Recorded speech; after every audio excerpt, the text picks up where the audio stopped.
Hello, everybody. Welcome back to the Same Old Arsenal podcast, coming to you live directly after Arsenal's 1-0 defeat to Porto in the first leg of the last 16 of the Champions League. Familiar feeling this, being down, not quite out yet in the last 16 of the Champions League. I was fully prepared to be talking to you, JJ, straight after the game about a boring 0-0, how the referee slowed it down, how it's not the worst result in the world. We go to the Emirates, it's 0-0 at half-time, you know, the old cliche. But here we are, tires turned on its head, brilliant world-class goal right to the death, but never should have happened, should it? No, you see that out. I mean, it's a worldie, but that from Martinelli, when there's only that length of time left in the game, to play a ball out as carelessly as that. I mean, Rice probably should get a bit tighter as well. And for me, of course, it's a worldie and it's a great hit. I think Raya was too far off his line for me, James. I don't know if that's being harsh. I mean, if there's people in there that it is. I think it's been slightly harsh. I know you're a big advocate of David Raya as well. I am. That's why that's why it's pained me. I think he's a bit too far off his line there for me, for my liking. Yeah, it's Declan Rice for me, I think, that just doesn't quite close him down quick enough. And I'm not blaming him because, I mean, the ultimate culprit here is Gabriel Martinelli. And I think it maybe shows a little bit of naivety, a bit of inexperience to be in such at that point, quite a comfortable game state. I mean, Porto weren't really doing a lot to test us at that point in the game. That's not to say they didn't earlier on in the game, but at that point, with a minute and a half left, just see it out for 0-0. Like a 0-0 draw, I don't think any of us pre-game would have been particularly enthused by that. But first leg of the Champions League, by no means an easy place to go to. I mean, they're in this stage of the competition for a reason. They had a very tough group stage. 0-0 is perfectly respectable. Take it to the Emirates, get the job done there. No shame in that. Nothing wrong with that whatsoever. But I just think it's that little bit of naivety, a little bit of inexperience in this elite competition that has seen that happen. And look, I'm not saying there's an excuse for that. I mean, look at how we've played recently. 5 against Burnley, 6 against West Ham, beat Forest, beat Liverpool, beat Crystal Palace. I mean, we're on a fantastic run of form. Is it a bit too harsh, mate, if I say that this has brought us down to earth ever so slightly?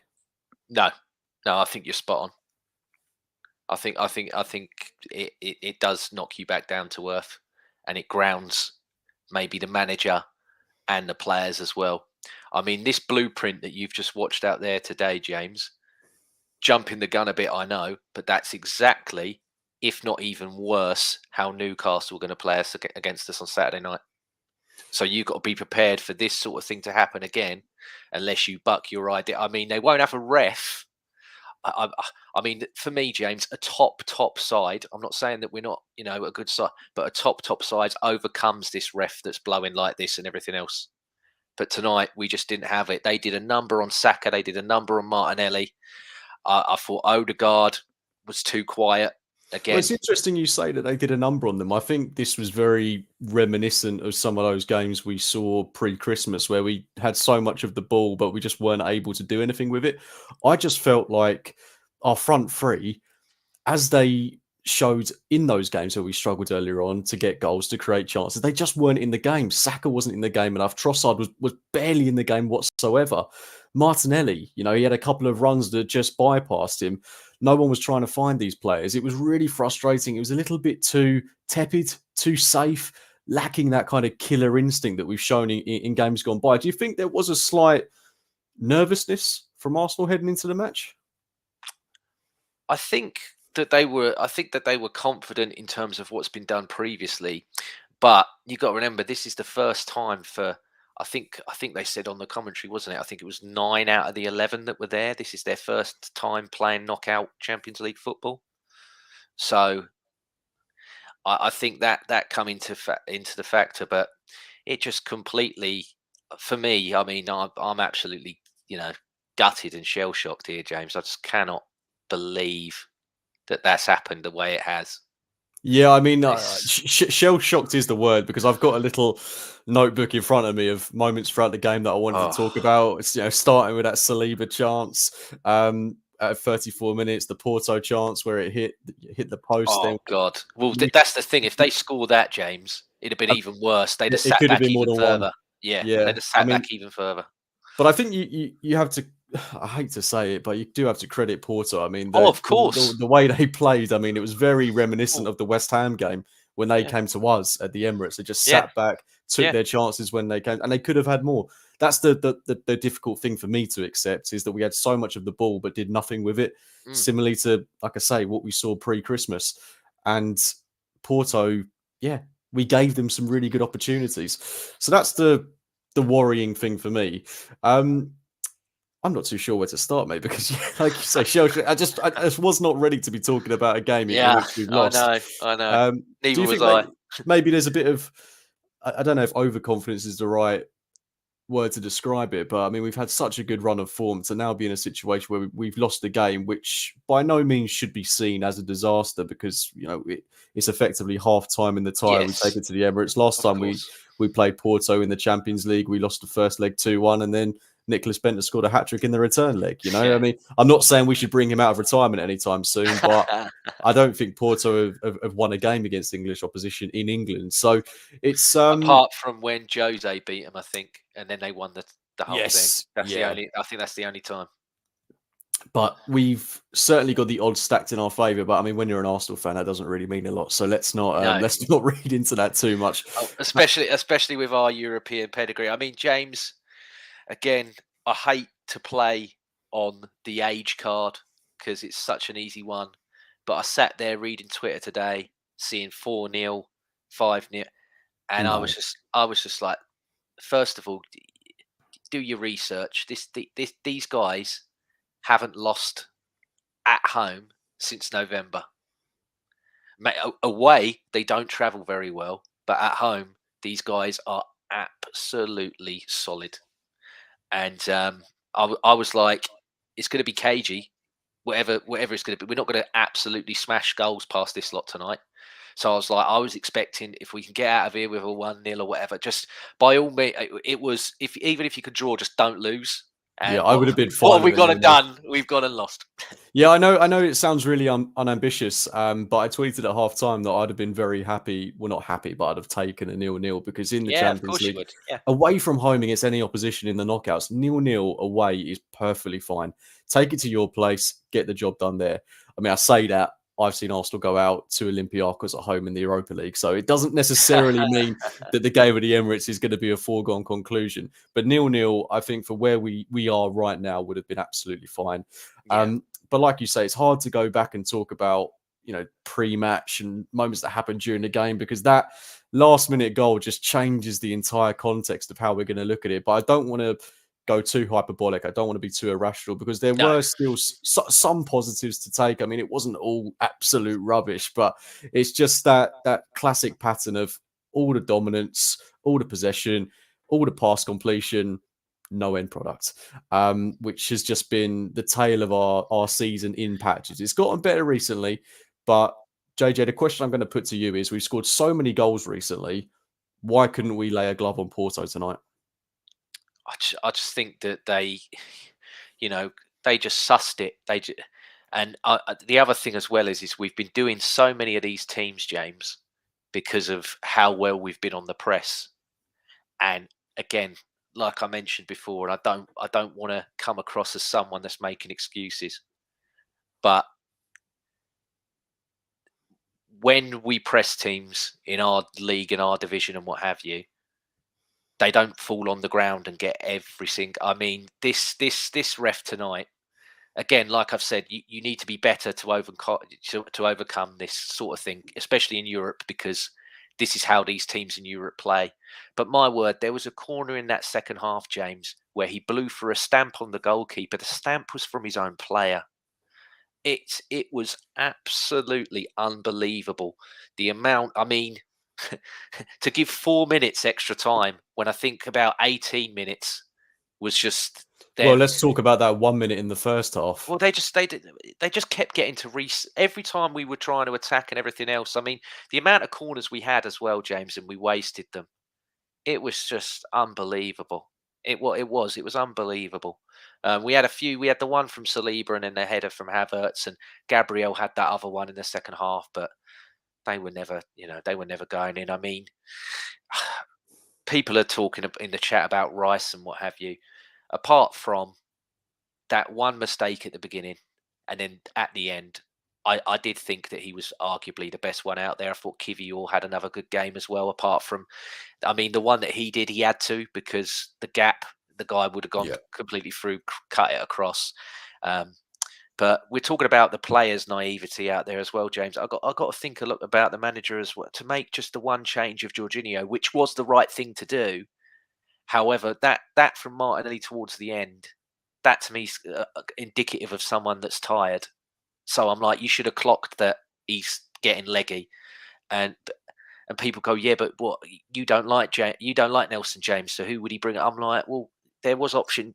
You can move Saka to the left and put Vieira on the right hand side if you want to. Well, this is interesting because Smith Rowe was there. You had an but I option. think, JJ, sorry to interrupt you, That's but all I right. think this is kind of telling of how maybe Arteta views players like Nketiah, Nelson, Yeah.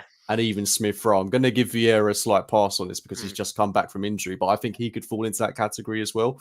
When it comes to the crunch, elite competition, none of those guys came on. But they'll come on against Burnley, West Ham when the game is done. But when you need a goal, and we've had this discussion before, Yeah, they're nowhere to be seen. No, and and I mean, if he doesn't trust them enough to change games for him, then why give the 100 grand contracts out in the first place? Big question. We go back to that argument again, don't we? It's we certainly do. I mean, there's lots of questions, as there inevitably will be when we lose a game. As I say, we don't want to get too caught up in the details of what's happened in the past, because look, we've been on such a good winning run, 21 goals in 5 games. In terms of the Premier League, we're absolutely flying at the minute. If we crash out of the Champions League, I think it's going to bring us back down to reality a little bit, but there's still another leg to go. It's only half time. Let's not go too crazy on this one. So let's take it right back to the very start of the game. Comment here from Noonan. Thank you for your comment, mate.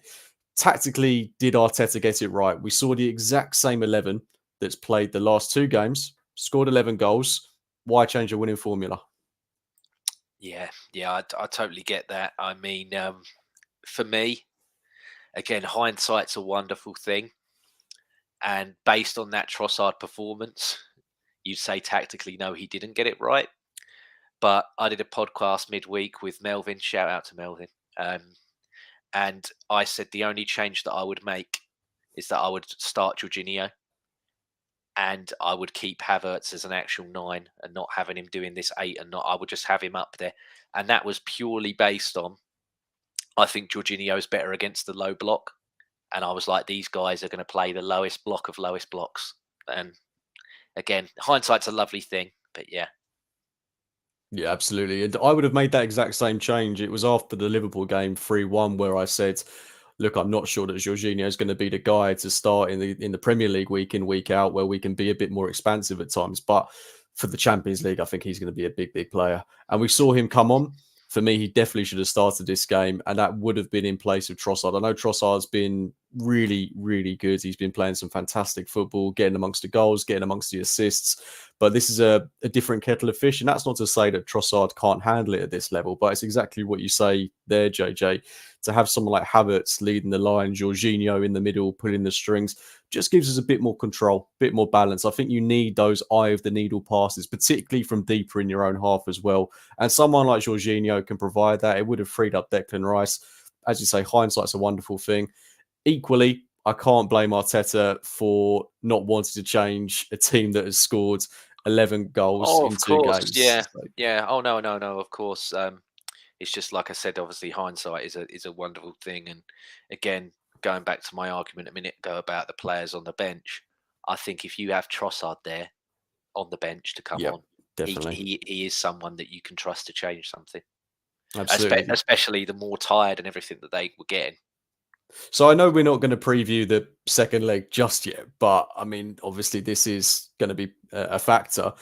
What do you think Arteta might look to change going into that game. And obviously, we're talking about a tie that's 3 weeks away, which is crazy. I wish it was only 2. But we could be looking at Gabriel Jesus being back, Zinchenko being back, Tomiyasu being back, Thomas Partey. We know he's back now. It's just imminent from when he returns to the squad. Could look very different. Equally, you might have a load more injuries ourselves. Touch wood, that doesn't happen. But do you think he'll probably look to line up a bit differently now? Yeah, I think the biggest thing that's going to factor in is who out of those who is fit, because I think now, as much as I said I wouldn't change it due to what's happened, I think if Jesus becomes fit between now and then, I think you've got to play him. Yeah, I Because think you have to. This is the thing. I mean, I didn't want to lay into Trossard too much, but he no, was just anonymous for me this evening. And I think yeah, he was a little bit unsure of his role at mm, times. I'm not sure if you noticed, but I'm not sure if it was in the first or the second half, but he drifted so far out to the right, and it was Saka that ended up kind of going into that centre forward position. And I just think he did that because he wanted to get on the ball. He just wasn't seeing anywhere near enough of it. And okay, you can't blame him, but it definitely didn't work as effectively as it has done in weeks gone by. And I kind of think that had a knock-on effect on Havertz, on Odegaard. It was a bit disjointed for me, and I think you're going back to your previous point. If we just had Havertz up top, kind of everyone knows where they stand, they know the focal point of attack. It would have worked a bit better for me. But look, I'm not going to lay into Arteta for not making that decision based on how the past couple of of games have course, gone. yeah, of course, Said it once. You agree. I'm sure a lot of other people agree as well. But it's just part of learning, isn't it? And hopefully in the return leg, he gets it right, and this game will be, a forgotten memory. Interesting comment here from Canterbury Gooner. Says, we'll win the tie, but nights like tonight are the exact reason why we won't win the Champions League. Very bold statement. I think it's too early to be talking like that, to be honest. But I definitely see your point. You do worry if we were to get, say, Real Madrid away, for example, we'd probably lose this game about 3-4-0, and that's not a nice thought. But it sounds weird to be speaking in those terms, given how solid we've been defensively in the Premier League. And you'd say for the most part tonight we were fairly solid, but we ended up giving away at least 3 chances that could have led to very good goal scoring opportunities. yeah. I think obviously the more the game went on, he grew into it. But I did think, James, that Saliba had one of his worst games that I've seen in a long time. I didn't. He just looked quite off, and yeah, we know how important he is. There was 2 blocks in the second half, like I said, where he grew into it and everything else. But I just think, like how I'm sat here with you now, and I'm frustrated. I'm not a top tier professional athlete, professional footballer. I can only imagine how frustrated they were getting being out there, because the game that you want to play isn't working. You've got external factors going into it, like I've said, and it does affect your brain and what have you when you're trying it, because you're just like, oh, we're trying our best here, but we just keep getting completely done over. The amount of time they're wasting, this is going on, that's going on, and that's what I really think we need to drill on, because people will, like I've said, the amount of video analysis and data and everything that goes into these things now, James, every team that we play will watch this back and go, just do this, because they can't break that. And that's something that we need to get better than. It was like we had regressed to back before we went to Dubai. Yeah, Because that's exactly like I said before. It was yeah, just it around that it it Christmas was period. yeah, So reminiscent of that. it was just so void of anything. And again, that makes it really hard and probably really horrible for our listeners, because they're listening to try and get a glimmer of hope or a positive from myself. I know they've got some from you, but yeah, I'm struggling, James. Well, look, I'm really struggling. I am Other than gonna. it's half time, I'm not going to go for Yeah, no. I think yeah. we've got to I'm not breaking any furniture or we've got to anything. look at it in isolation, because the Yes, of course, past 5 games have been fantastic. of You course. can't argue with what we've done recently, putting together a great winning run. We win on Saturday. All is forgiven. Well, all will be forgiven if we beat Porto in the return leg. That's kind of what it's Exactly. hinging on the minute. But we've got Yeah, to keep the winning momentum going. get this result to the back of our minds and treat the return leg as a fresh slate. But the thing for me is we're getting all these players returning from injury now. That will give us options. You look at the Arsenal bench this evening. As I say, we've referenced a few players like Nketiah, like Reece Nelson, like Fabio Vieira, and even Emil Smith-Rowe that we're not entirely sure Arteta fully trusts. When we've got someone like Thomas Partey back, and he could be potentially a difference maker, touch wood, if he can stay fit. But then you've still got Jesus, who's a massive player for us, Arsenal's number 9, Zinchenko, massive player for us, Tomiyasu, likewise. So my hope is that when these guys come back, we have more options, we have more versatility, we start to see more from people like Smith-Rowe when they get more minutes. So look, that's the positive spin I'm putting on it, that we've been restricted in terms of the options that we've had.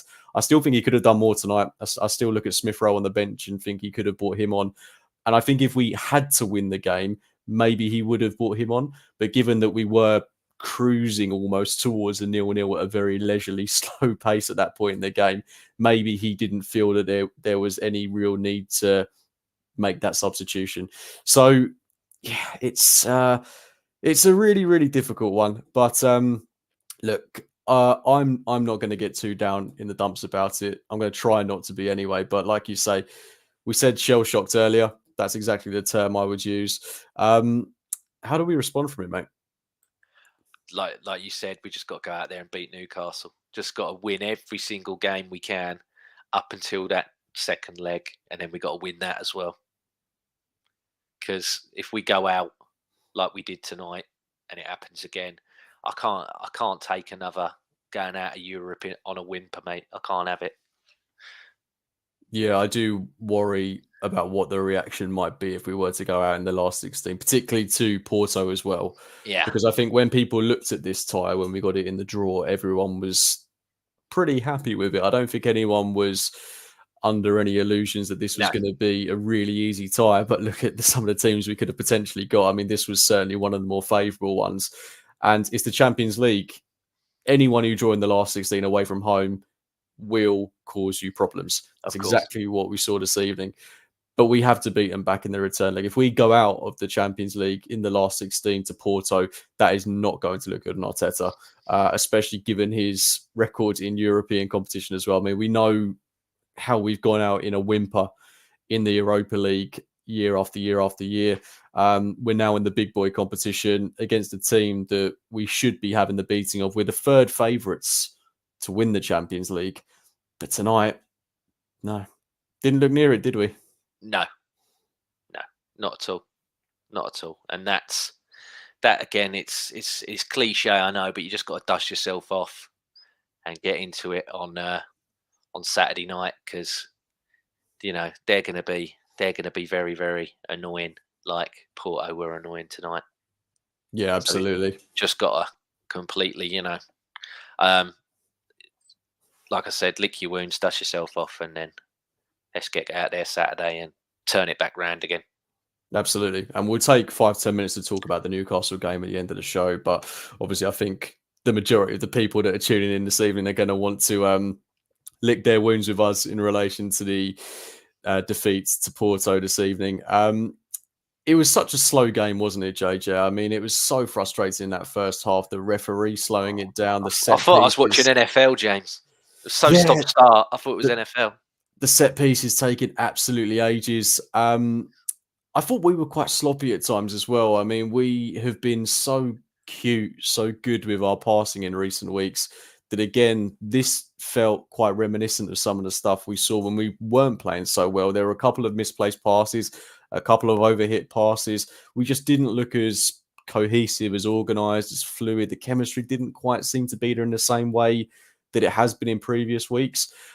Whereas for Porto, it kind of felt like the opposite. They really seemed to have a good understanding when they went forwards, defensively, really, really solid. I mean, they've kept a clean sheet against us. But every time they got forward, just those little 1-2s, those little flicks in behind. I mean, I noticed they did the back heel an awful lot, and it seemed to work really effectively for them. But for us, I don't know about you, but it just felt a bit clunky. I know the referee played a part in that. The greasy pitch played a part in that. I'm clutching at straws there. But, all of these things that can have an impact, combined with us being that little bit sloppy, just resulted in what we saw tonight, didn't it? Yeah. And just sometimes, especially when you're in, the last 16s of Europe and everything, you have got to be a bit cute like they were. And yeah, we just got caught with it. And I think, like you said earlier, that they were happy given. I mean, we had 68% possession at one stage, but they knew that we were probably going to end up doing absolutely nothing with it. So they would just like keep giving them the ball. And that to me is the ultimate, the ultimate form of disrespect in football is letting a team have the ball because they're going to do absolutely nothing with it. Yep, we've got to prove in that return leg that we certainly can, and I think that will come with the options. I didn't understand the tempo, James. It was so sluggish. Again, sorry to keep using all the cliches that I can. Do you think, JJ, there was maybe a slight change of mindset compared to the games that we've previously had? Obviously, we know in the Premier League we have to win every single game because we're trying to keep the pace with Liverpool, with City. There's zero room for error in any Premier League game we play at the minute. With this game, you can afford to, have a 0-0, can't you?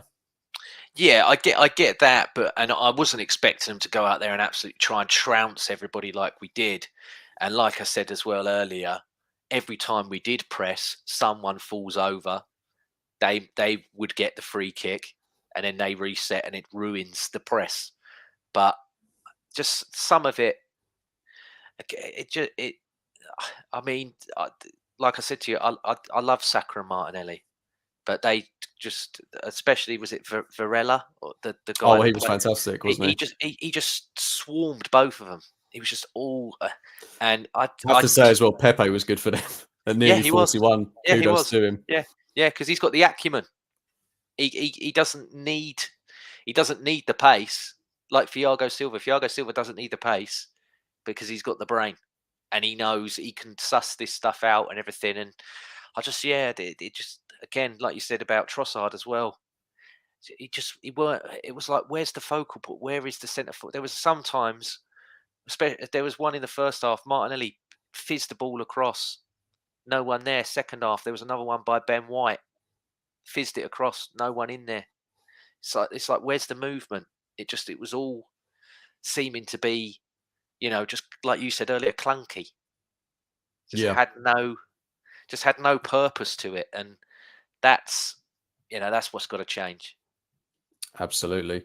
And let's talk about our set pieces, mate, because we had a hell of a lot. I'm just trying to find how many corners we had. We had 10 corners. I was just about to say it's either 10 or 11. Yeah, we had 10, and not to mention we had a couple of free kicks in very dangerous situations. All of them were rubbish. I hate to say it, but they were all garbage, weren't they? Well, some of the corners, they were playing them deep because they were like, oh, we're going to do this Havertz at the back to knock it on and hopefully someone. But after a while, when you just kept pinging and pinging and pinging, part of me was like, go, like when Trossard scored that really good goal against Everton away. Yes. Because we were pumping the corners and then we were like, do you know what? We're going to go short on this one. And then where was that tonight? I'll tell you what, there was that one good Declan Rice corner where Fabio Vieira whispered something in his ear and then he happened to find Trossard in acres of space. Yeah, that's. And I know Ali McCoy was saying on the commentary that he could have hit the target with that one and probably should have hit the target. I personally think he was in so much space and had so much time he could have brought it down and whacked it into the roof of the net. But he just levered it and it balloons over the bar. And I think that summed up Trossard's night. He had another opportunity like that. And he wasn't the only one. I mean, we had a couple of really wayward efforts, but I can't think of any genuine opportunity. I mean, can you think of a chance where we actually tested the keeper? Because I can't. I can't think of a save he made. No. I can see you put yourself on mute, so that kind of sums it up. Well, yeah. I couldn't think of any. Apologies, mate. No, that's fair enough. And I think it summarizes how poor we were tonight in front of goal. We just really lacked that creativity, that spark that's been seeing us through games, seeing us breeze through games against the likes of Burnley, West Ham, and was so instrumental against Liverpool. That just creative edge that just wasn't there. And we just kind of reverted back to what we saw, just too safe, too passive. And I really hope we don't see a performance like this again anytime soon, because if we do, then I think we've been speaking so much about potentially being back in the, well, we are back in the Premier League title race, but also having a real go at the Champions League. You can't have performances like this. I mean, this has to be the very, very last one. And I'm not even saying that we were dreadful tonight, because I don't think we were. I just don't think we did enough to deserve to win the game. Not sure we did enough to deserve to lose it, but the thing is, when you don't create enough, you're always going to be susceptible to a world-class goal like we saw, a bit of good fortune that goes to the opposition, or earlier on in the game, Saliba daydreaming, and what would have been an equally very good goal early on in the first half. So, yeah, few things that went wrong. Performance is one. Not being creative enough is another. Referee, that plays a part. But like you say, JJ, that should become obsolete if we play our football and go out there and win the game. So, yeah, I don't want to go too over the top, but really disappointed with what I saw this evening. But are there any positives to take from tonight? Yeah, that did hit the post and he missed the rebound, because I'm sounds funny. I feel better it only being 1-0 than it potentially being 2. It's less of a hurdle to climb. Well, if it was 2, do you think we could come back from that? Well, I'll never say never, but you just don't know with these lot, the way they defend. I mean, for me, when we get them back to the Emirates, if we can score within that first 5 to 10 minutes, James, the lift it will give the crowd. Yeah, I mean, I think the crowd's going to be on it anyway, because I've seen everybody in the world begging for tickets for this, because it's the last 16 of the champion. So if you have got one and you're not bloody up for it, then you don't deserve to be there, in my opinion, because there's bloody half of Twitter that wants a ticket. No, given how much it's cost for the tickets as well. Exactly. And so yeah, but they better be bloody up for it if you're going. But yeah, if we have to make them come out and play, I think we could maybe not like you said about Bender, but getting the hat trick. But I could see us polishing them off with quite ease. I'm not going to go that far, but I would take a 2-0. If they have to come out and play, I think we could do them. Yeah, I think so, because there is space in behind. I mean, that's the thing. Yes.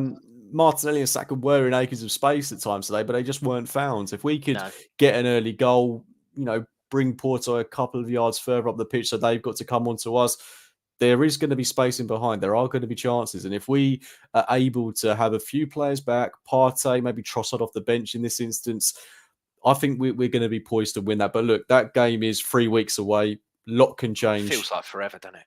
It does. It really, and it's going to feel like 6 weeks after tonight. Yeah. If we'd have won tonight, it would have absolutely flown by. But it's going to be a long, long drag until the 12th of March at the Emirates Stadium. So, look, we can only hope we have a near fully fit squad. Edging ever closer to return of Yuri and Timber. I don't think he'll make that game, but look, it's still a lot to be excited about.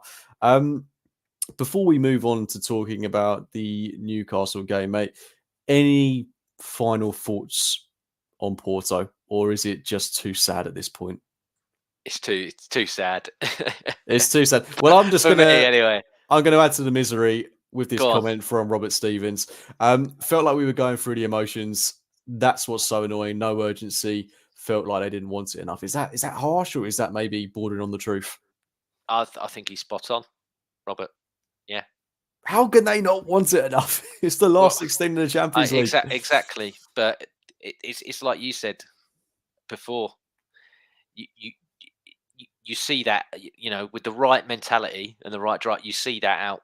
You don't let that happen, James. I'm gonna go against the grain here. I don't think it's not wanting enough. I think it's just a bit of naivety on our part. Maybe it's down to us. I hate the young excuse team, but look, reality is Arteta has never managed the last 16 of the Champions League. It's new for him. It's going to be new for, so many of these players, almost all of them pretty much.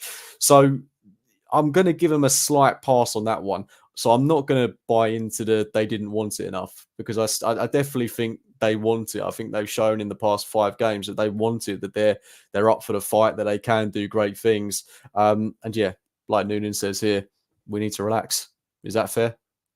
Yes, of course it is. Yeah.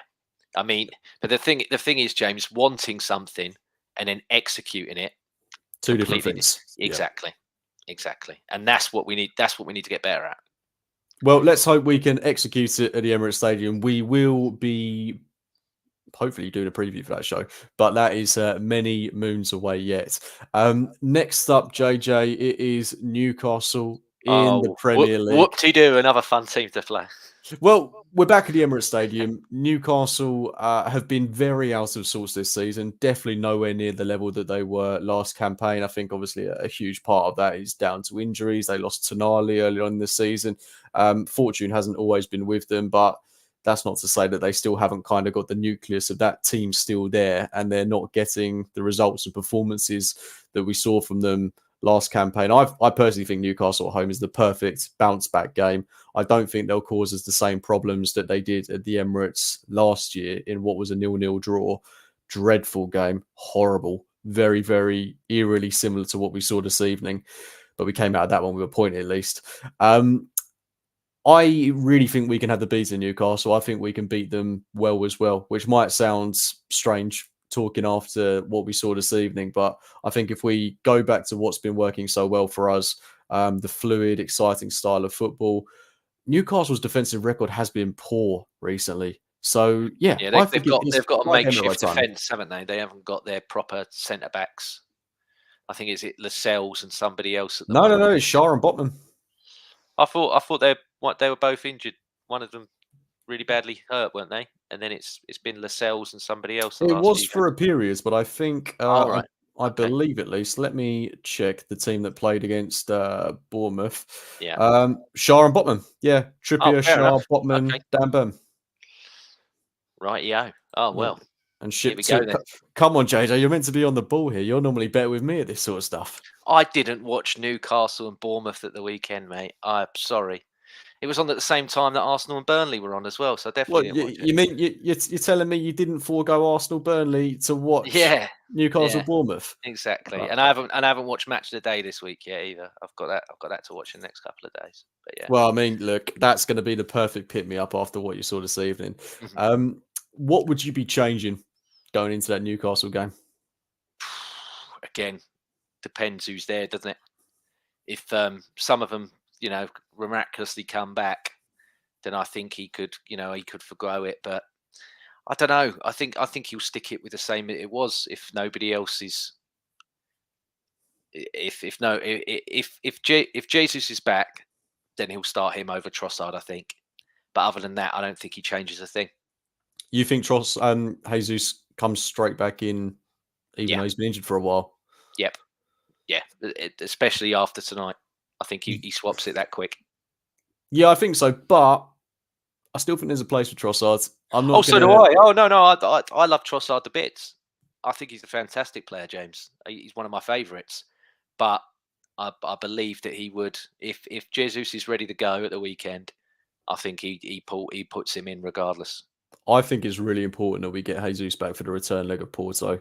That's the game where I would definitely be looking to start him. Jesus leading the line, and then I probably wouldn't change much about the rest of the team. Maybe bring Zinchenko in, given that we'll be at home if he's even fit come that point. I really hope he is, but we don't really know what the extent of his injury is. It's weird, isn't it? Because he did the conference obviously pre this game, and we had nothing back on Tommy, Jesus, or Zinchenko. So there was no time frame. There was no what is the extent of what is wrong with all of them. And I'm like, that's very, very weird. Especially Tomiyasu, because he played every single game for Japan. And then he flew back, and I'm like, well, was there something wrong with him whilst he was with Japan? Because I've seen some people say, oh, he's got some kind of foot injury. And I'm like, well, where's he picked that up from? Yeah, I think there's this weird anticipation, at least from the fan base, that these guys are all around the corner. Like we're just expecting them to be in training one day. We're hoping to log into Twitter on a Monday morning and there they all are. That didn't take long. Reality is it's just taking more and more and more and more time, and we just don't know what the extent of the injuries are. I mean, the Tomiyasu one is a really relevant one for me because what is going on there? He came back from injury, played against Fulham when we lost that game, went to the Asia Cup, played the majority of the games for Japan, comes back and has just evaporated into thin air. I mean, I can't get my head around that one. If he's got an injury, something like that, I'd really like there to be some clarity over what's going on there. Same with Zinchenko. He went off against Liverpool. We don't even know what the injury is there. Jesus, don't really know what's going on there. I mean, we're so close to having a fully fit squad, but the guys we're missing are so important. You look at our bench this evening, and apart from Jorginho and Smith Rowe, no one else really on there that's going to make a Yeah. difference. Well, they had the shop from Lakeside on there, didn't they? Sweets from Heaven or whatever it's called. They had that on there. We had Sweet Heaven on the bench. I couldn't believe it. I was like, I don't even know who these two are. Well, there was some crazy stat as well I saw before the game that the last time Arsenal got past this stage of the competition in the Champions League, Ethan Nwaneri was 3 years old. Doesn't that make you feel a little bit sick? Well, yeah, but then I'm the same age as Jorginho, and I'm hearing people say how old Jorginho is, and I'm like, he's the same age as me. So, He's looking good on it though, and so are you. So well, don't. I'll take that because although I'm 32 years old, I feel like I look like I'm in my late 40s. So I'll take that. Thank you. No, don't be It silly. doesn't help that I'm permanently miserable as well. That affects my face a lot. Come on, So mate. The last couple of weeks, the last 5 weeks supporting Arsenal have been blinding. oh, I know, but I've just got a miserable demeanour, James. That's just how I am. And that's why we love having you on this podcast. Exactly. Well, Um, and all the listeners do too. I hope. oh, they absolutely do, mate. They absolutely do. If they haven't been reaching for the phone for Samaritans by yet, I'll be proud of them. So thank you. Beautiful. Another comment here from Robert Stevens. He'd like to see Emil Smith Rowe start against Newcastle. I think there's a really good case for that, to be honest. Does he actually mean the wide left or in the left 8? On the I'm guessing by that comment on the left in place of Martinelli, which I would not be in favour of. I would personally like to see Smith Rowe. Huge call if that's what he means. Very big call. Very big call. He does say extreme, I know, so maybe that is exactly what he means. Yeah. So no, for me, I would be sticking with Martinelli despite having a bit of a tetchy game this evening. I mean, look, got to take the brunt of the criticism for that goal, but that's part of football, got to take it on the chin, move on, learn from it. Martinelli's been really good in recent weeks. So I'm not going to hold that against him, but it is a mistake and one he's got to be held accountable for. But the best thing he can do now is go out there against Newcastle, score a goal, get an assist, put in a worldy performance, show us exactly why he starts for this team week in, week out. And I wouldn't be dropping him, but I would like to see Smith Rowe start in the left 8 role, Odegaard's on the right-hand side, Rice at the base, Havertz up top, Saka on the right. I mean, that would be my front 6. I think the back 5, including the goalkeeper, effectively picks itself. But is there anything that you would like to see different going into the Newcastle game? Maybe a Jorginho start? I don't see, like you said, I know that Newcastle aren't as potent and as threatening, but I do feel against because they'll deploy a low block again, like we had tonight. And for me, he's a great passer and unlocker of low blocks and finding space. So yeah, I would, like I said earlier, Trossard out, Havertz up top if obviously Jesus isn't fit, and I'd go for. I mean, it's harsh in it because he's been, Trossard's been scoring. It feels nasty doing it, but I know, but the thing is, yeah. the word I would use to describe it tonight was it felt a little bit stale, and Yes. that's not a bad thing. No. It's why you have options. It's why you have different personnel within the team, so that when it Yeah. does become a bit stale, Yeah. you can mix it up. And I think Yeah. we've seen this lineup for a couple of weeks in a row now. I think it's time to mix it up a little bit. Yeah, I think I'd put Jorginho in as well, just for the experience and the extra leadership, because they are going to try and antagonise, and I think he's very good at calming other people down. Odegaard's obviously he's got the armband and he's good at it as well, and so's Rice. But I think Jorginho's just an extra. There was bits in that Liverpool game where Jorginho's literally telling, pass that there, do that here, get that there. And I think that would be really, really important against. I mean, a lot of people are going to go, well, really, do you want to play 2 sort of defensive players at home against Newcastle? Don't you feel that's a bit negative? But we know Rice is good at the 8 just as well as he is in the 6. I mean, there's people that James, that are calling for Rice to be permanently at the 8 instead of the 6. I'm one of them. Yeah, I mean, there's all this talk of this Subamendi or whatever his name is coming in the summer, and if that happens, well, he's going to be what, a 50+ million outlay potentially on a player. Is he really what he's going to be? He's going to be sitting on the bench as a sit. I mean, if Arsenal are spending 50 million on sixes that sits on the bench, that's a completely different change in direction of what this football club's been for a very, very long time. Because I don't believe we pay 50 million for any player and they sit on the bench. Absolutely, and I think I know a lot of people view Jorginho as a defensive player, but when you look at what he offers to the attack in terms of some of the passes he makes going forward that unlock defenses coming from Yeah. deep, just because he starts in a deep position doesn't mean he's not able to play a pass that Oh, sends no. Saka or Martinelli's way. So I personally I don't view it as defensive. That would be for me, whether it's Smith Rowe, whether it's Jorginho. I think given what you said there, you're kind of making me lean towards Jorginho. I think after a game like tonight, where the ship is a little bit rocky, maybe you need someone like him to come in and just steady it. And I don't think it's going to make us any worse. So I think if Zinchenko or Tommy are fit, are you still sticking with Kivior, mate, or are you swapping them? If Jorginho starts, I wouldn't be starting Zinchenko as well. I think that's asking for problems. Great point. And same as me. I wouldn't be throwing Tomiyasu in if he's carrying an injury or has been dealing with something over the past couple of weeks. We've not seen him in training yet, so I'm not sure he's making the squad for Saturday, if I'm being quite frank about it. And Kivior's been good, and he was still good tonight. I mean, there was that one moment where the player got past him and he made the challenge, got the yellow card. But like you say, he had to make that challenge. He didn't have a choice. It would have been worse if he'd have let him go past him. So I didn't have an issue with his performance. I think he's looking really good. I would stick with Kivior until he does something that makes me think, it's time for a switch up. But it's going to be good when we've got the option of Zinchenko, Tomiyasu, at some point Yuri and Timber as well. It's just going to make things so much more refreshed. But look, mate, it's getting on now. It's quite late on a very sad Wednesday evening, what's proved to be. Robert's put he has put that he wants Smith Rowe over Martinelli in that left. Fair play. That's bold. That is bold. Smith Rowe side up front. Yeah. Very dainty, but could work. Yes, Smith Rowe false 9. Let's go crazy. Why not? And just to end on comment here from regular tuner in of the show, Yamara. Hope you're doing very well, Yamara. Screw today's game, on to the next. What more needs to be said, mate? Yeah, exactly. Well, JJ, thank you. Well, if you want to cheer yourself up, then James, I'm going to be shameless, and I'm going to do the plug here, which is normally your job. But if you do want to cheer yourself up, go buy some Ruth Beck art. You've done it for me. Yeah. Great. I'm not going to get in trouble. What better way to cheer yourself up than putting something like you've got behind you there on your wall, or just on your desk in front of you? Well, actually, JJ, I'm going to have to stop you there, because this above me here is not Ruth Beck art.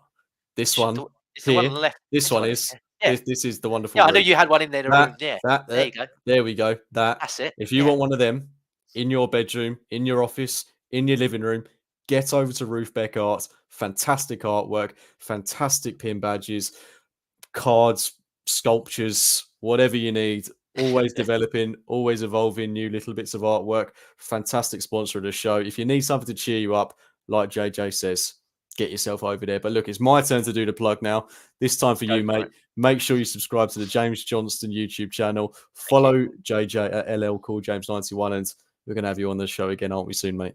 Yeah, hopefully in better circumstances.